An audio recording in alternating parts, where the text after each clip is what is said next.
You know the scene from Modern Times? Charlie Chaplin made this in 1936 and we're still in it. We hear often the term AI slop and we blame AI tools for that, but maybe what's really actually starving our brains is that very system that owns the time AI saves. There is a current debate asking whether AI is weakening our minds. The research is still very early to make safe conclusions.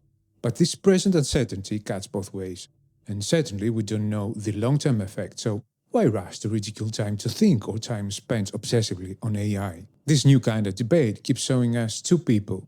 The privileged intellectual who has all the necessities and the comfort to think slowly, and the exhausted worker who needs AI to survive the workload and avoid being laid off. But it consistently hides a third person, the employer, the organization that takes every minute AI saves an employee and converts it to the next task. AI came with a promise to free our times from repetitive work. Instead, those 5 tasks started multiplying. A few weeks ago, Google's Selin song said, "You can service 50 clients with the same team that used to be stretched thin with 10. That's definitely not a promise for resolving burnout. We don't stop thinking, how could we? Can we? But now we think more in fragments: check, approve, correct, send. We supervise a flood of plausible outputs without enough time to examine any of them.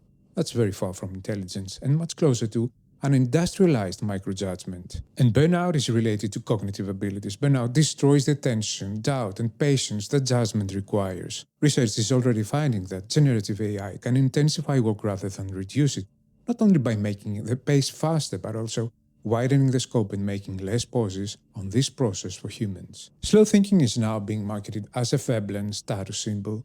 And although protected thinking is perceived today as a privilege, the ability to deliberate thought is a democratic necessity. A society that cannot pause to think, cannot question power, and the system it's operating inside. The debate in this article frames defending time to think as a position of the elitists. However, the real elitism is building a world where only the powerful still have the ability to deliberate thought.